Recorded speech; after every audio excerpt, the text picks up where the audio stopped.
시작. 범사에 기한이 있고 천하 만사가 다 때가 있나니 날 때가 있고 죽을 때가 있으며 심을 때가 있고 심은 것을 뽑을 때가 있으며 죽일 때가 있고 치료할 때가 있으며 헐 때가 있고 세울 때가 있으며 울 때가 있고 웃을 때가 있으며 슬퍼할 때가 있고 춤출 때가 있으며 돌을 던져 버릴 때가 있고 돌을 거둘 때가 있으며 안을 때가 있고 아는 일을 멀리할 때가 있으며 찾을 때가 있고 잃을 때가 있으며 지킬 때가 있고 버릴 때가 있으며 찢을 때가 있고 꿰맬 때가 있으며 잠잠할 때가 있고 말할 때가 있으며 사랑할 때가 있고 미워할 때가 있으며 전쟁할 때가 있고 평화할 때가 있느니라. 일한 자가 그의 수고로 말미암아 무슨 이익이 있으랴. 하나님이 인생들에게 노고를 주사 애쓰게 하신 것을 내가 보았노라. 하나님이 모든 것을 지으시되 때를 따라 아름답게 하셨고 또 사람들에게는 영혼을 사모하는 마음을 주셨느니라. 그러나 하나님이 하시는 일의 시종을 사람으로 측량할 수 없게 하셨도다. 사람들이 사는 동안에 기뻐하며 선을 행하는 것보다 더 나은 것이 없는 줄을 내가 알았고 사람마다 먹고 마시는 것과 수고함으로 낙을 누리는 그것이 하나님의 선물인 줄도 또한 알았도다. 하나님께서 행하시는 모든 것을 영원히 있을 것이라. 그 위에 더할 수도 없고 그것에서 덜할 수도 없나니 하나님이 이같이 행하심은 사람들이 그의 앞에서 경외하게 하려 하심일 줄을 내가 알았도다. 이제 있는 것이 옛적이 있었고 장래 있는 것도 옛적이 있었나니 하나님은 이미 지난 것을 다시 찾으시니라. 아멘. 모든 일에 때가 있다는 제목으로 하나님 말씀을 나누겠습니다. 모든 일에 때가 있다. 요즘 점점 심해지는 사태 때문에 마음이 불안하고 두렵고 금방 끝날 것 같은 상황이 지속적으로 되니까 점점 힘들어가는 우리의 모습, 너무 쉽게 생각했던 우리의 모습이 있었던 것 같습니다. 많은 학자들이 이제 코로나 이전으로 돌아갈 수 없다고 다 이야기를 하고 있습니다. 그리고 또 이제 바이러스와 함께 더불어 살아야 되는 인류의 또 다른 문명을, 또 다른 현실을 자각하고 살아야 하지 않겠느냐. 이미 프랑스에서는 그렇게 생각하고 있더라고요. 어쩔 수 없이 함께 가야 되는 집단 감염도 불사할 수밖에 없는. 그러나 또 한편으로는 또 백신이 나온다는 어떤 희망적인 소식, 또 코로나가 끝나면 또 다른 코로나 나올 거라는 어떤 또 불안한 소식들이 우리를, 그래서 가끔 제가 목회실에서 책을 읽고 묵상하고 말씀을 생각할 때마다 웬만하면 뉴스를 보지 않는 게 좋겠다 라는 생각이, 왜냐하면 어떤 기준이 없기 때문에 미래를 알 수 없잖아요. 우리는 때를 알 수 없잖아. 그러니까 자꾸 말이 쏟아져 나와요. 막 자기 마음대로 이야기가 나오는 거예요. 그래서 인간의 어떤 한계들 보면서 때를 알지 못한 인간의 지혜, 문명, 상황들을 보면서 연약하겠구나. 그래서 막 쏟아낼 때 우리가 받는 우리 입장에서 너무나 많은 정보를 받아서 분별할 수도 구별할 수도 또 판단할 수도 없는 상황에 이르러서 오히려 기분 나빠지고 우리 마음까지 상하게 되고 힘들어지는 경향이 있어요. 그럴 때마다 뉴스 그만 보고 말씀 봐야 되겠구나, 기도해야 되겠다는 생각이 간절해지고, 또 찬양하고 기도하며 말씀 보면 회복되는 저희 모습을 보게 됩니다. 그러나 여전히 교회 한 사람의 지도자로서 또 신앙을 책임지는 여러분의 목자로서 늘 불안하고 두려운 건 사실입니다. 왜냐하면 교회에서도 이 온라인 예배가 굉장히 길어지면 최소 20%에서 최대 50%까지 다시 교회로 돌아올 수 없다고 지금 판단하고 있습니다. 왜냐하면 너무 편하고 쉽죠. 누가 보지 않고 우리는 체면 문화가 있어서 그래도 와서 예배 드리는 모습, 경건한 모습 있는 척, 믿음 있는 척 살아야 되는데, 집에서 이게 합리적으로 또 법적으로 제도상으로 가능하게 하니까 참 걱정하죠. 목사님들이 두렵고 불안한 게 뭐냐면 시간이 지날수록 하나님께서 테스트 하시는 거예요. 그러니까 흔드는 거죠. 하나님께서 마지막이 될수록 성경에 나오잖아요. 알곡과 가라지를 체에 흔들어서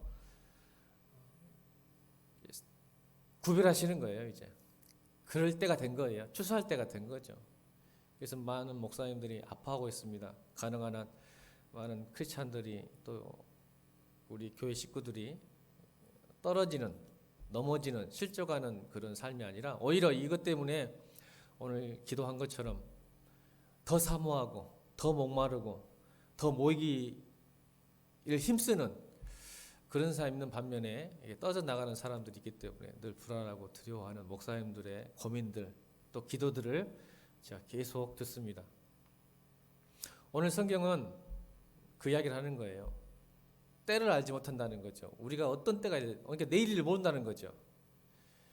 그래서 여러분 오늘 성경은 14가지 때에서 이야기해요. 14가지. 이럴 때도 있고 저럴 때도 있다.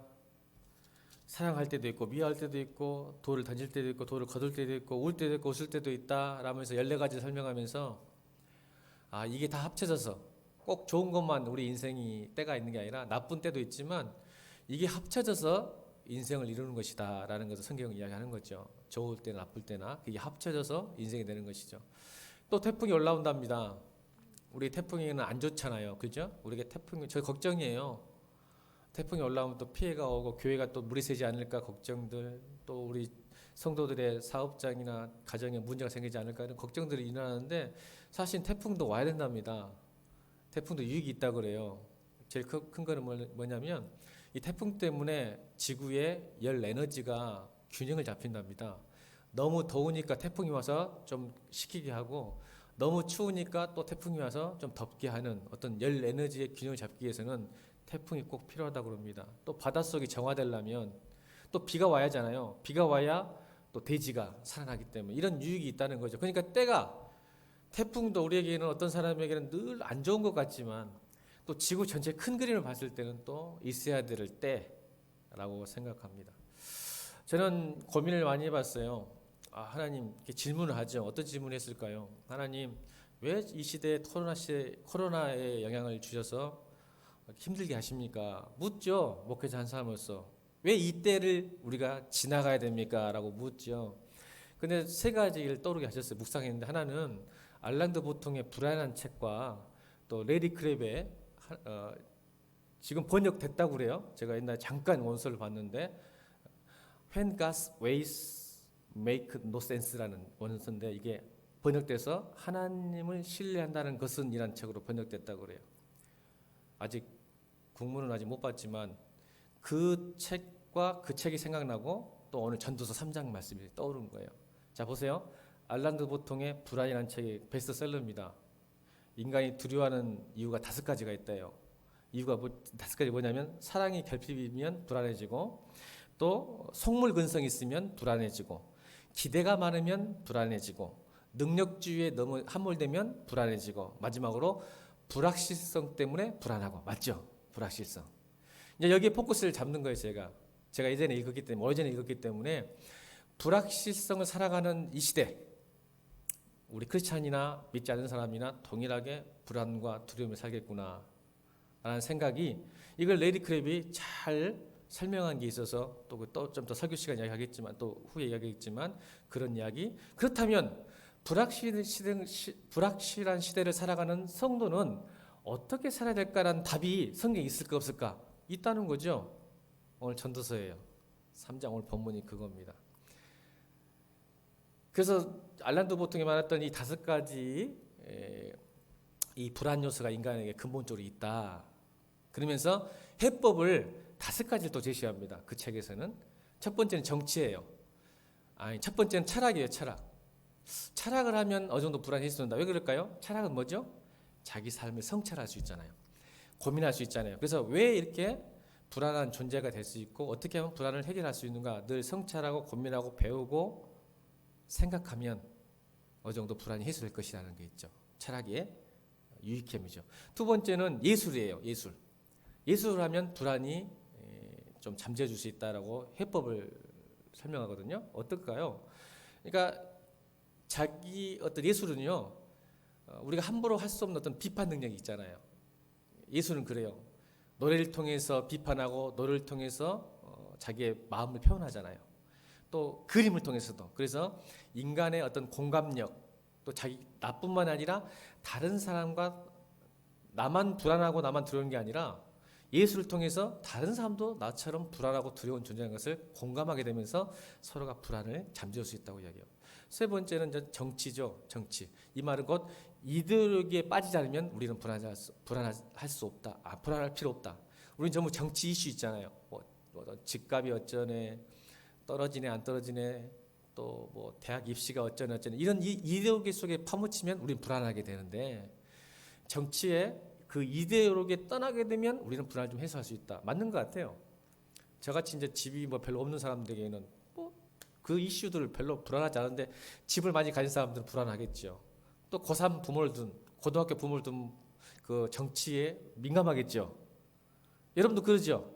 직장 사업하시는 분들도 정치에 민감하고, 그 이데올로기에서 떠나게 되면 우리는 불안을 벗어날 수 있다고 이야기하죠.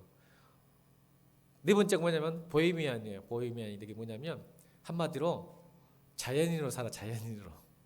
여러분 자연이라는 거 프로 있죠. 그냥 속세를 떠나면 된다는 거죠. 좀 비겁하긴 하지만 그렇게 이야기합니다. 나중에 여러분 읽어보세요. 다섯 번째가 중요합니다. 다섯 번째가 기독교를 이야기합니다. 알랑드 보통이. 기독교가 바로 불안을 해결할 수 있다. 그래서 그 주장한 게 뭐냐면, 기독교가 어떻게 주장하냐면, 세상은 불평등한데 기독교는 평등하다. 아멘. 그죠? 신 앞에서 모든 사람은 평등하다고 이야기합니다. 그렇기 때문에 덜 불안하다. 왜요? 알랑드 보통의 불안한 칭은 원래 원죄는 지위에 대한 불안이에요. 그러니까 여러분 왜 열심히 공부하고 열심히 돈 벌러 가죠? 지위 때문이죠. 내가 높이 올라갈수록, 내가 좋은 대학 갈수록, 좋은 직장 얻을수록, 돈을 많이 벌수록 어때요? 여러분의 욕망이 실현되면 될수록 여러분의 의미와 가치는 높아지기 때문에 인정받고 사랑받잖아요.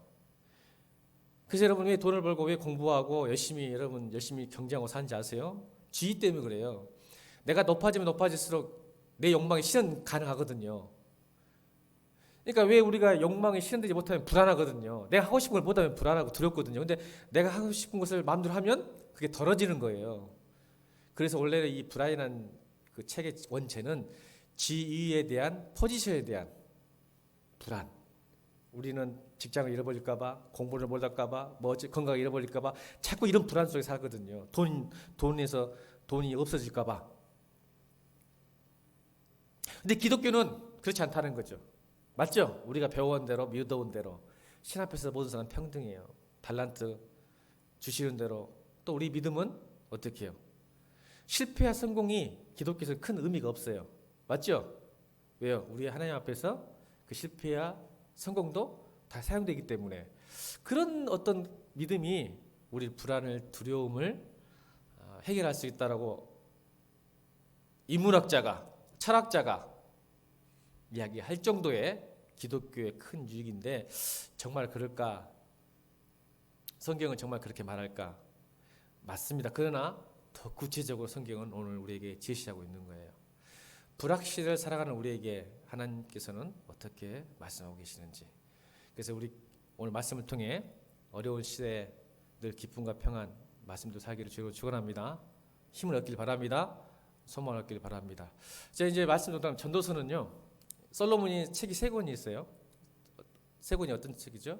아가서, 잠언, 전도서가 솔로몬이죠. 솔로몬은요, 지금까지 역사에서 가장 많은 걸 가지고 누렸던 사람이에요. 그래서 오죽 했으면 솔로몬의 지혜라는 그 단어까지 등장할 정도로 모든 걸 누린 사람이죠. 모든 걸 가진 사람이 책 세 권을 썼어요.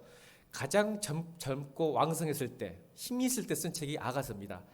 술람비 여인과의 사랑 이야기죠. 근데 그 사실은 그 술람비과의 그 뜨거운 사랑 이야기가 사실은 신부인 교회와 신랑인 예수 그리스도의 사랑 이야기거든요. 그래서 여러분, 신부인 우리 교회, 신랑인 신부가 어떻게 사랑해야 되는지를 쓴 책이, 젊으니까 사랑에 대한 관심이 많아서 아가서를 썼던 거예요. 그럼 잠언은 뭘까요? 잠언은요, 솔로몬이 가장 인생의 피크였을 때, 절정이었을 때, 장년 때 쓴 겁니다. 이게 모든 걸 다 가졌을 때, 잠언. 그러니까 그가 하나님을 경험한, 여러분 가장 힘있을 때, 가장 탑에 올랐을 때 쓴 책이 잠언서예요. 그래서 굉장히 단도직입적이고 직설적입니다. 젊으니까 힘이 있고 능력이 있고 모든 걸 다 듣기 때문에 잠언서를 통해서 그가 경험한 하나님을 선포하죠. 그래서 굉장히 직설적입니다. 그래서 이렇게 하면 망한다, 이렇게 하면 벌 받는다, 이렇게 하면 복 받는다라고 정확하게 쓴 책이 잠언서예요. 잠언서가 31장까지 되어 있는데 우리 교회 성도들 많이 읽었으면 좋겠어요. 지혜서입니다. 그럼 이제 마지막으로 오늘 전도서를 씁니다. 전도서는 마지막 노년에 모든 인생을 누리고 이제 모든 것이 열매 맺었을 때 쓴 책이죠. 인생을 살아보고 마지막으로 쓴 책인데 이 전도서에 세 가지 주제가 있어요. 하나는 뭐냐면 뭐예요? 인생은 헛되다, 인생은 불확실하다, 인생은 무의미하다. 이 세 가지가 전도서의 결론이에요. 노년에 이제 마지막 모든 걸 다 누려본 사람이, 지혜가 충만한 사람이 인생을 마지막에 회한하면서 자기를 돌아보며 쓴 책이 전도서인데 세 가지 주제가 뭐라고요? 헛되다, 불확실하다, 무의미하다. 그래서 1장에서는 뭐가 있냐? 1장에서는 인생의 의미를 지식에서 찾았는데 전도서 1장은 인생의 의미, 지식, 책, 철학, 예술, 문명, 문화에서 찾았는데 헛되다는 것을 이야기하고, 2장에서는 그렇다면 인생의 즐거움을 쾌락, 사업, 지혜, 재물 축적, 돈 버는 것으로 살아봤는데 유익을 찾지 못했다. 이게 2장이고 3장에서 오늘 불확실한 시대에 그가 경험한 하나님, 은혜, 깨달음을 설명하고 있는 게 3장입니다. 그래서 우리 11절, 그래서 11절, 12절, 13절, 14절, 15절이 바로 불확실한 시대에 살아가는 솔로몬이 깨달았던 은혜와 깨달음이에요. 뭘 깨달은지를 살펴보면서 우리도 한번 지혜를 얻어보길 바랍니다. 자, 첫 번째입니다. 때에 따라 아름답게 하시는 하나님을 경험하고 그 은혜를 누립니다. 첫 번째는 뭡니까? 때에 따라 아름답게 하시는 하나님. 11절 한번 읽어보겠습니다. 11절 다 같이. 11절 시작. 하나님이 모든 것을 지으시되 때를 따라 아름답게 하셨고 또 사람들에게는 영혼을 사모하는 마음을 주셨느니라. 그러나 하나님이 하시는 일의 시종을 사람으로 측량할 수 없게 하셨도다. 이 은혜와 깨달음이 있었죠. 그래서 하나님이 모든 걸 지으시되, 지으단 말은 메이드라는 단어보다는 사실 doing이에요. doing. 이게 하나님이 모든 것을 창조하시는, 메이드가 아니라 doing입니다. 뭡니까? 하나님이 모든 것을 행하시다, 실행하시다, 이루어 가시다는 뜻입니다. 그런데 때를 따라 아름답게 하셨다는 거죠. 때에 따라. 여기서 때라는 말은 굉장히 어쩔 수 없이 제가 설명할 수밖에 없는 건 이제 헬라어 히브리 잘 못하는데 때에 대해서 설명하면, 때는 에트라는 단어인데 사실은 아나라는 동사에 나옵니다. 때라는 단어가 아나라는 동사인데, 아나라는 단어 동사가 반응하다, 대답하다, 답변하는 뜻입니다. 때가 왜 그런 동사에 나왔을까? 이것은 이거예요. 하나님께서 인간에게 주신 최고의 선물이 시간이라는 뜻입니다. 여러분, 창세기에 보면 시간이 언제 창조됐을까요? 때가 네 번째 날에. 여러분, 시간이 없었어요. 창세기에 네 번째 날에 시간을 창조하셨습니다. 이유가 뭐예요? 인간은 시간 안에 담긴 존재이기 때문에 그렇습니다. 시간이 없으면 인간은 존재할 수 없습니다. 그러니까 영원하신, 무한하신 시간에, 영원하신 하나님, 시간이 여러분, 시간을 창조하신 분이잖아요. 근데 시간과 관계없이 존재하신 하나님께서 인간을 만들기 위해서, 인간은 시간을 통한 담긴 존재거든요. 시간이 진짜 존재하죠. 인간은 유한하니까. 그래서 네 번째 날에 시간을 만드시고 마지막 창조의 클라이막스인 여섯째 날에 인간을 창조하신 거죠. 그래서 때란 단어가 하나님과 인간이 커뮤니티, 교제하고 소통하기 위해서 뭐예요? 반응하시고 대답하시고 교제하기 위한 시간을 허락하신 거예요. 이게 때예요. 좀 어렵죠. 그러나 이 시간이라는 의미를 알아야 됩니다. 왜? 우리는 때를 알 수 없으니까. 그래서 시간을 만드신 목적이 뭐냐면 우리와 반응하고 교제하고 대답하고 원하시기 때문인 거죠. 근데 우리는 때를 알 수 없다는 거죠. 그것이 문제죠. 그래서 때를 따라 아름답게 하셨다란 말은 바로 이 때에 따란 뜻이 무엇일까? 그래서 1장 10절까지 때에 대해서 많이 반복이 나오는데 이 때를 따라는 말이 3장 1절에 그 이유 때에 따라란 말을 대한 답을 3장 1절에 이야기합니다. 3장 1절 읽어볼까요? 3장 1절 3장 1절 시작. 범사에 기한이 있고 천하 만사가 다 때가 있나니. 그러니까 때에 따라 기한. 근데 우리는 그걸 모른다는 거죠. 그러니까 인간이 아무리 계산하고 머리를 굴려도 하나님이 정하신 때를 알 수도 없고 바꿀 수도 없다는 거예요. 내 생각엔 지금 이루어지면 좋겠어요. 지금은 울 때가 아니라 웃을 때다 라고 하고 싶은데 울 때가 되는 거예요. 그것은 하나님에 대한 우리 인생에 대한 하나님의 뭐예요? 반응이에요. 때에 따라. 여러분, 우리는 항상 하나님의 전능함을 말씀드렸잖아요. 우리는 순간의 관점에서, 하나님은 영원한 관점에서 바라본다는 거예요. 이게 때의 차이예요. 시간의 차이. 그래서 하나님의 타이밍과 우리의 타이밍, 하나님의 시간표와 우리의 시간표와 너무 달라요. 그래서 여러분, 그 아브라함이나 다윗이나 요셉, 모세도 자기의 시간과 하나님의 시간이 다르다는 걸 알 수 있죠. 아브라함, 다윗, 모세, 모든 하나님의 백성들, 하나님의 종들이 자기네 시간과 너무 다른 인생을 살았다는 거죠. 그래서 때에 따라 하나님이 역사하신다는 거죠. 하나님이 이걸 주관하시는 거예요. 시간의 창조자이시고 시간의 주관자인 것을. 근데 우리는 그것을 못 견뎌하는 거죠. 그래서 뭐예요? 불안해하는 거예요. 두려워하는 거죠. 타이밍이 안 맞으니까 하나님과. 난 지금 웃고 싶은데 울고 있는 거예요. 지금 울고 싶은데 웃고 있는 거예요. 난 지금 돌을 던지고 싶은데 돌을 거두고 있는 거예요. 지금 사랑하고 싶은데 미워하고 있는 거예요. 그래 안 그래요? 우리 인생이. 그런데 놀라운 것은 하나님께서 때에다 어떻게 하신다고요? 다시 11절 다시 읽겠습니다. 11절 시작. 하나님이 모든 것을 행하시되 때에 따라 아름답게 하셨다는 거예요. 놀라운 일이에요. 그래서 여러분, 뷰티풀이란 단어보다는 사실을 적절하게 하셨다. 저는 여기서 여러분 알란드 보통의 지혜에 대한 불안을 파괴하는 하나님의 복음을 듣는 거예요. 여기서 아름답게 하셨다는 단어가 뷰티풀이란 단어보다 사실은 적절하게라는 단어입니다. 여러분, 과유불급 알죠? 아름다운 것도 너무 지나치면 아름답지 않아요. 맞죠? 자기가 부자에 있는 인격과 품성이 없는데 돈만 많으면 졸부가 돼서 요거도 먹잖아요. 과유불급이에요. 이게 아름답다는 의미보다는 적절하게, 이 말을 다시 말한다면 우리를 때에 따라 정확하게 그 위치에 놓아두셨다. 아멘. 믿음은 이걸 믿는 거거든요. 그러니까 세상 사람들은 지혜에 대한 불안이 있지만 우리의 믿음은, 우리의 신앙은 때에 따라 하나님이 하시는데 우리를 아름답게, 이거를 적절하게 그 시기에 맞게 정확하게 그 위치에 포지션을 두시는 거예요. 그러니까 뭐예요?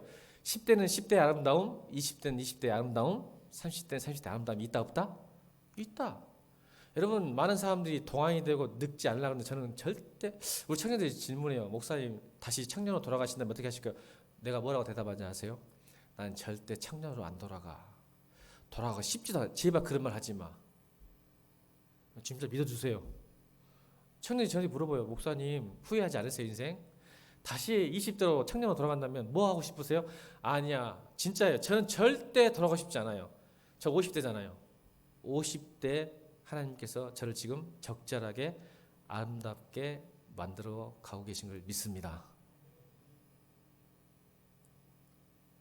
그게 하나님 우리에게 주신 깨달음이에요. 불확실한 시대. 지금 내가 힘들고 있지만, 어려움이 있고 아픔이 있지만, 그 시기에, 그때에, 그 나이에, 그 현재 하나님이 만들어 가고 계신 거예요. 어떻게? 아름답게. 아멘. 이게 솔로몬이 가졌던 깨달음이에요. 아, 인생이 그렇구나. 내 마음대로 안 된다고 너무 실망하거나 불평하거나 두려워하거나 불안하지 말자. 하나님이 제 아버지시니까 여러분 세상 사람들이 몰라서 불안하죠? 그럼 우리 따라합시다. 성도는 세상은 몰라서 불안하지만 성도는 몰라서 안심이다. 왜일까요? 오늘 11절 나오잖아요. 11절에 그러나 하나님이 하신 일의 시종을 사람으로 측량, 예측 못하겠단 말이에요. 그러니까 우리 내일을 모른다는 거죠. 그런데 세상은 이거 모르는 것 때문에 불안해하잖아요. 세상은. 근데 성도는요 반대예요. 모르기 때문에 안심해요. 왜 그럴까요? 모든 걸 다 아시는 분이 나의 아버지잖아요. 시간을 창조하시고 시간을 주관하시고 시간을 다스리시고 시간을 만드시는 분, 행하신 분이 내 아버지잖아요. 그러니까 나는 염려가 없는 거예요. 분하지 않는 거예요. 그분이 알아서 해주니까 적절하게 그 시기에 맞게 울기도 하고 웃기도 만드시고 좋기도 하고 나쁘게 하시고 병이 있다가 없게 다 했다 이렇게 주시는 거예요. 그러면서 나를 아름답게 적절하게 만들어 가시는 거예요. 그러니까 오히려 여러분 인생을 살 때 물어보겠습니다. 여러분 인생 살 때 내일을 안다면 행복할 수 있을 것 같아요? 여러분 내일 일을 안다면 10년 후를 알고 내일을 안다면 여러분 행복할 것 같습니까? 절대 그렇지 않아요. 이건 인문학자도 하는 말이에요. 이건 성경의 이야기가 아니라 인문학자도 철학자도 하는 말. 여러분 인간은 내일을 일을 알면 더 불행해집니다. 우리가요 불확실성 때문에 오히려 행복할 수 있어요. 뭐냐면요 기대할 수 있어요. 도전할 수 있어요. 상상이 되는 거예요. 꿈을 꿀 수 있는 거예요. 내일이 무슨 일인지 모르니까 우리가 더 긴장하며 살면서 행복할 수 있는 거예요. 열심히 살 수 있는 거예요. 여러분 그게 축복이에요. 그래서 하나님께서 우리에게 예측할 수 없고 내일 때를 알 수 없는 것은 하나님의 선물이에요. 그런데 그 선물에다 무슨 선물까지 주셨냐면 안심할 수 있는 선물까지. 두려워할 필요 없어. 왜? 적절하게 아름답게 늘 때에 따라 나를 만드신 하나님이 내 아버지예요. 이걸 솔로몬의 지혜라 그래요. 깨달은 거죠. 노년에 쓴 거예요. 그래서 여러분 그러면서 깨달은 게 12절 또 있어요. 진짜 두 번째 12절 읽겠습니다. 12절 시작.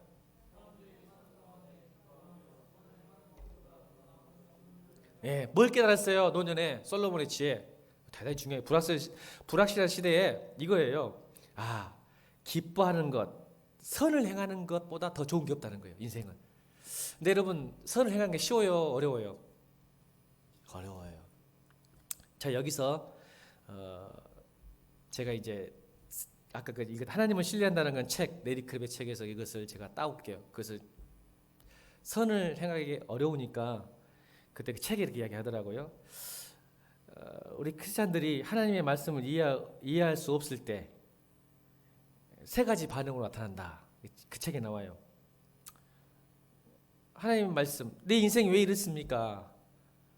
내 상황이 왜 이렇습니까? 이해할 수 없어요. 때에 안 맞는 거예요. 지금 너무 힘들어. 그랬을 때 세 가지 반응이 있는데 그 세 가지 반응을 요나와 사울, 그 다음에 하박국을 예를 듭니다. 그 책에서 사울은 그냥 그 왕이 아니라 그 바울이 회심하기 전 사울 그 세 인물을 통해서 이렇게 얘기해요. 요나는 하나님이 하신 말씀을 이해할 수 없었다. 그래서 요나는 거부하고 달아났다. 그러니까 우리가 내 상황이 안 좋을 때 하나님 말씀 이해가 안 될 때 순종하기 힘들 때 첫 번째 반응은 요나처럼 거부하고 도망치는 거예요. 그런 반응이 있어요. 그렇죠? 우리 교회 안에도 우리 신앙생활에도. 두 번째 사울은 하나님 말씀을 이해할 수 없었다. 그래서 사울은 왜곡하고 부정했다. 왜곡하죠. 그러니까 왜 이 말이 나오냐면 자 바울이 되기 전 사울은 하나님 잘 믿었어요? 안 믿었어요? 잘 믿었죠. 열심히 믿는 사람이요. 너무 열심히 해서 문제 있는 사람이었죠. 근데 잘못 믿은 거죠. 그래서 어떻게 해요? 왜곡하죠. 하나님을 부정하는 크리스찬들 주교부 다니잖아요. 부정하죠. 우리 삶도 그래요. 하나님을 제대로 이해 못하면요. 자기 열심으로 자기 생각으로 말씀을 왜곡하고 부정해요. 아니야. 하나님은 날 사랑한다며. 그럼 절대 이럴 수 없어. 그래서 편한 길을 선택해요. 자기가 하고 싶은 길을 선택해요. 이게 그 반응이 나는 거예요. 그래서 부정하거나 왜곡해버리는 거죠. 그래서 현대판 사울은 뭐예요? 내가 더 잘할 수 있어. 하나님 말씀이 이해가 안 되고 지금 상황이 이해가 안 될 때는 내가 잘할 수 있어. 사울이 자기 열심을 냈어. 열심히 살았잖아요. 핍박하면서. 근데 예수님이 뭐라 그래요? 사울아, 누구세요? 사울이 묻잖아요. 다메섹 도상에서 물을 때 네가 핍박하는 예수다. 보세요. 핍박하고 있는 거예요. 내가 예수를 열심히 믿을수록, 내가 열심히 낼수록, 말씀을 왜곡하고 부정할수록 하나님 나라 방해꾼이 되고 예수님을 핍박하는 삶을 사는 거예요. 왜요? 내가 더 잘할 수 있다고 믿기 때문에. 신앙생활, 여러분 신앙생활은 말씀대로 하는 거예요. 내 생각대로 하는 거 아니에요. 내가 더 잘할 수 있다고 생각하는 거예요. 이건 아닌 것 같아. 이건 아닌 것 같아. 이래. 아니에요. 그러다 큰 고닥치요. 세 번째는 뭐예요? 하박국이 하나님 말씀 이해할 수 없었죠. 무슨 말인지 모르겠어요. 하박국이 너희 이스라엘 민족 망한다. 그랬더니 반응이 뭐였어요? 하박국은 이보다 더 좋을 수 없다예요. 참 신기하죠. 그래서 뭐요? 무화과 나무 잎이 마르고 외양간 송아지 없고 폿나무 열매 없어도 난 여호와의 이름으로 기뻐하리라. 이거 미친 거 아니에요. 지금 선지자잖아. 하박국 선지자인데 그때가 어떤 때예요? 지금 하나님 말한 때가 너 망한다. 네 민족 망하고 포로 끌려가고 어려움 당한다. 그런데 이보다 더 좋을 수 없다. 무화과 나무 잎 나는 여호와의 이름으로 기뻐하리로다. 아멘. 오늘 12절 사람들이 사는 동안 기뻐하며 선을 행하는 것. 이 세 가지 반응을 예약해요. 그래서 이 단어를 쓰거든요. 참 이게 주제 단어예요. 원서에는 이 단어를 썼어요. Tremble and trust. 어느 유를 써요. 레디 크랩이. Tremble and trust. 나는 전율하고 그리고 믿겠다. 그러니까 무슨 말이에요? 내가 기도를 했는데 기도의 응답이 안 될 때 실망하는 게 아니고 불안하는 게 아니라 뭐 하겠다? 전율을 느낀다는 트렘블이라는 단어를 씁니다. K수주로 원서에는 그 단어를 트렘블이라는 단어를 써요. 트렘블. 굉장히 멋진 단어예요. 내가 기도하고 응답이 안 돼. 상황이 안 바뀌어. 너무 힘들어. 그때 나는 하나님을 신뢰하는 방법이 트렘블하겠다. 전율하겠다. 왜 전율할까요? 때를 따라 아름답게 지실 하나님을 기억하고 내가 그럼에도 불구하고 선을 행하겠다. 이게 뭔 말이에요? 왜 전율할까? 내가 생각하는 것보다 더 좋게 하실 하나님의 떨리는 거예요. 전율. 할렐루야. 그러니까 내 생각과 내 기도는 안 이루어진 것이 실망과 불안과 두려움이 아니라 하나님의 때에 따라 돕는 은혜가 있겠다. 이제 하나님 하시겠구나. 그러니까 내가 생각한 기도가 응답됐으면 내 생각으로 됐잖아요. 그래서 뭐예요? 신앙이라는 그러는 거예요. 기대하는 하나님을 믿는 게 아니라 있는 그대로 하나님을 믿는 게 신앙이에요. 아멘. 근데 우리는 기대하는 하나님을 생각하고 있는 거야. 내가 기대하는 하나님 때문에 실망과 불안과 두려움 속에 살아. 예수를 믿어도. 그건 신앙 아니에요. 하나님을 신뢰한다는 것은 있는 그대로의 하나님. 있는 그대로의 하나님 뭐예요? 나를 때에 따라 아름답게 마실 하나님. 아멘. 내가 생각지도 못하고 내가 기대하지 않는 하나님이 나를 아름답게 적절하게 만드신 하나님을 믿는 게 신뢰한다는 거예요. 이걸 솔로몬이 깨달은 거죠. 그래서 나는 어려움이 있다도 선을 행하겠다.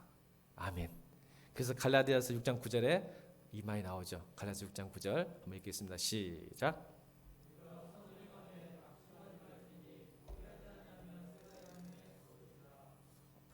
아멘.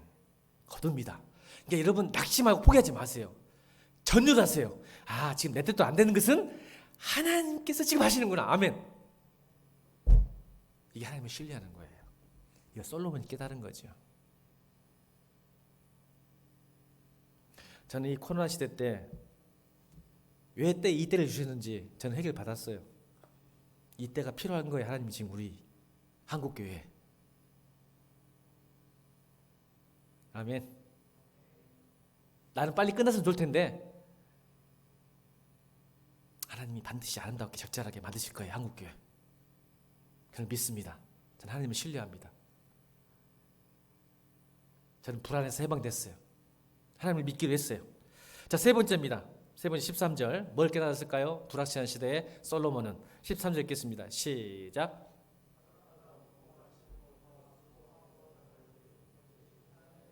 세 번째 깨달음은 뭐예요? 여러분, 제가 우리 아내하고 이야기했는데 이거예요. 많은 사람들이 이렇게 이야기해요. 마지막에 웃는 사람이 승자라고 이야기하죠. 그죠? 그죠? 저는 여러분 그래 안 했으면 좋겠어요. 마지막에 웃기 위해서 지금 오늘을 참지 않길 바랍니다.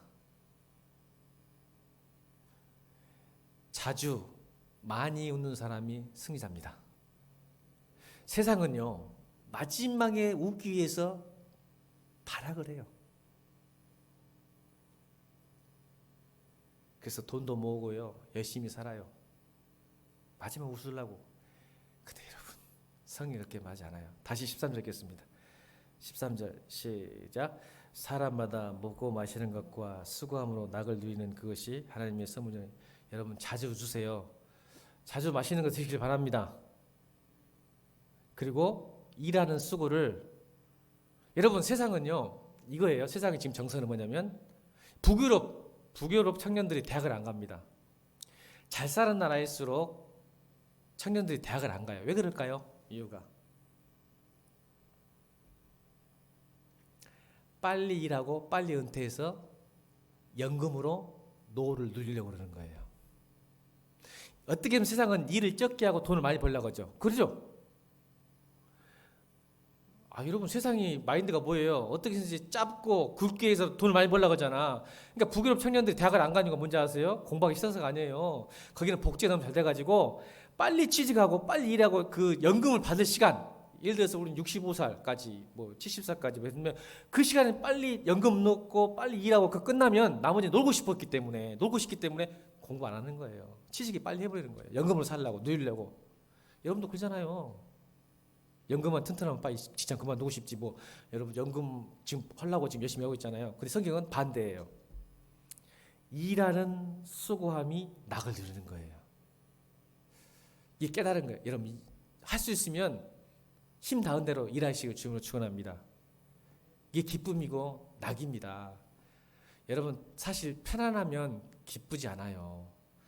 제가요 지금 은퇴하신 목사님, 은퇴한 교수님 자주 만나요. 왜 저만 찾는지 모르겠어. 그래서 시사값만 너무 막 많이 들어. 근데 여러분 그분들요 연금 다 받아요. 교수였다가 은퇴 목사님이 돈 많이 받아요. 안 믿죠? 교수님들 교직원 연금 크거든요. 은퇴하신 또 큰 교회 목사님, 원래 목사님들은 막 150만, 200만 원 연금 빼놓고 교회에서 주거든요. 여러분 돈 많아요. 근데요 하나도 안 행복해요. 진짜입니다. 여러분 막 여행도 다니고 맛있는 거 다 먹고 다니고 만날 때마다 내가 부럽대요. 현역이 부럽대요.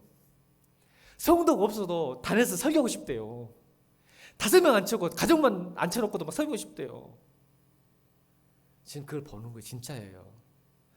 여러분 너무 신뢰하지 마세요. 자, 우리 집사님들 아이를 키우는 게 낙이에요, 고통이에요?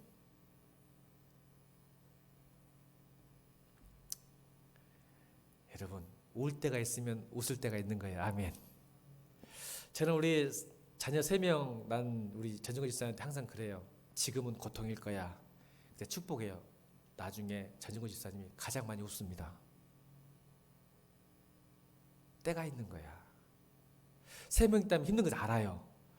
근데 여러분 2명 가지신 분보다 더 기쁨이 그럴 줄은 믿습니다. 왜? 때가 있어요. 적절하게 만드실 거 하나님께서. 그래서 가능하면 낳으라 그래요. 근데 키우기가 쉽지 않아요. 근데 여러분 그런데 보세요. 남윤 집사님 그러잖아요. 희찬이 희아가 다 좋은 건 아니잖아. 근데 울기도 하고 웃기도 하면서 여러분 낙을 누려 안 누려요? 힘든 거 있지만 웃잖아요. 일도 마찬가지야. 힘든 것도 있지만 그걸 통한 기쁨이 있듯이 아이를 키우듯이 이게 반복이 돼야 여러분 인생이 즐거운 거지. 쉬면요 우리 아내 보세요. 지금 코로나 때문에 일 못하니까 죽을 맛이에요. 일하고 우리 인간이 그래요. 공부할 때는 일하고 싶고 일할 때는 공부하고 싶고 이게 함께 가길 바랍니다. 같이 일해야 돼요. 이 수고가 있어야죠. 일할 때는 그만두고 싶죠? 그만둬 보세요. 얼마나 힘든가. 오늘 깨달은 거예요. 여러분 너무 은퇴를 나가지 말고 열심히 일하기 바랍니다. 그게 해주신 기쁨입니다. 불확실한 시대 때. 그 다음 네 번째 14절 읽겠습니다. 14절 시작.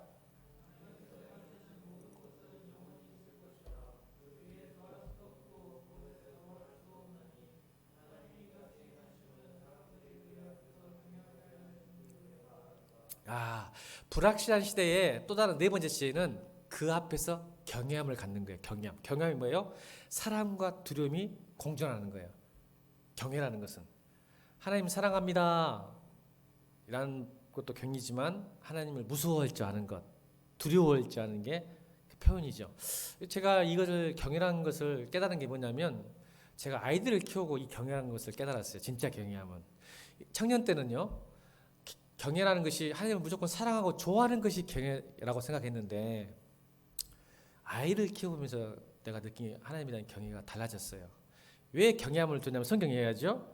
네가 14절 보니까 네 인생을 더할 수도 뺄 수도 없는 상황, 우리가 아무것도 조정할 수 없는 상황이니까 하나님을 경외하거든요.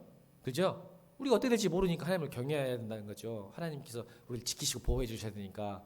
근데 그 경외함이 실수하는 게 뭐냐면 늘 사랑하고 좋아한다고 생각하지 않아요. 제가 깨달은 거예요. 여러분, 건호가 아빠를 좋아할까요? 싫어할까요? 좋아하죠.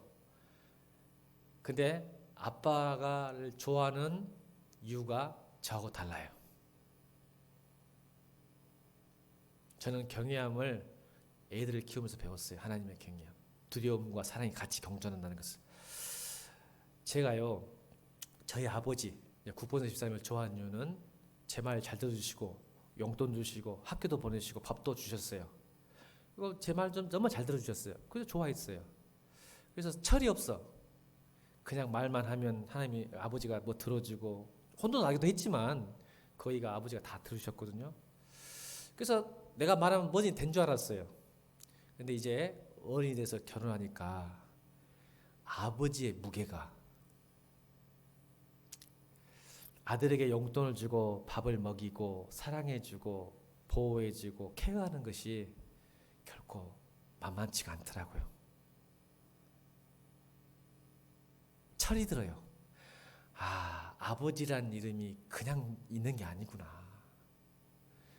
얼마나 고생하셔서, 밖에서 고생하시고 힘들어서 나에게 용돈 주시고 가정을 유지하기 위해서 얼마나 고생하시는가.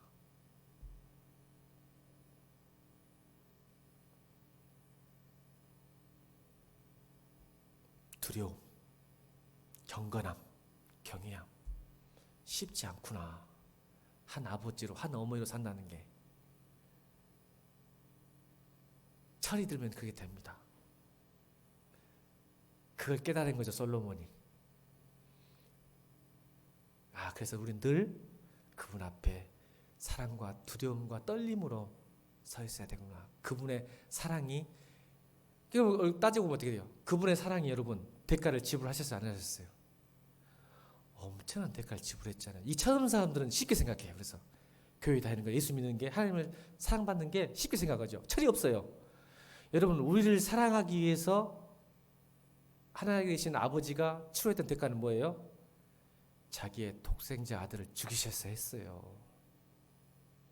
이걸 아는 사람은 하나님을요, 그냥 좋으신 분만 생각하지 않나요? 그렇지 않겠어요? 철이 들어요. 예수 그리스도가 나를 위해서 피 흘리신 건, 죄 없으신 우리 주님께서 하나님이 인간이 돼서 나를 위해서 죽으셨다는 게 그냥 좋은 것만 될까요? 아니요. 두렵고 떨리는 거죠. 그래서 함부로 살지 않는 거예요. 그 사랑의 대가가 있기 때문에. 그러니까 아버지를 두려워하고 아버지를 존경한다면요, 아버지에 대한 그 가정을 지키는 아버지를 사랑한다면 어떻게 해요? 내가 함부로 살지 않죠. 아버지 이름에, 얼굴에 먹칠하지 않는 삶을 사는 거죠. 그거 보고 철들었다는 거예요.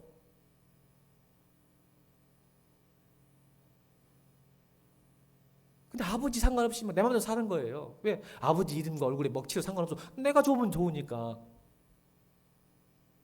아니죠. 나를 사랑하기 위해서 하나님이 돌아가셨어요. 고통당하셨어요. 그걸 깨달은 거예요, 솔로몬이. 그래서 우리 인생은 때에 따라 어떤 순간에도 그분 앞에 경외함을 갖는 것이 지혜구나. 불확실시대에 살아가는 시대에 하나님을 경외하는 것이 시대를 살아가는 지혜구나. 아멘. 마지막 5번째입니다. 읽겠습니다. 시작. 이제 있는 것이 옛적이 있었고 장래에 있는 것도 옛적이 있었나니 하나님이 지난 것을 다시 찾으시니라. 이 말이에요.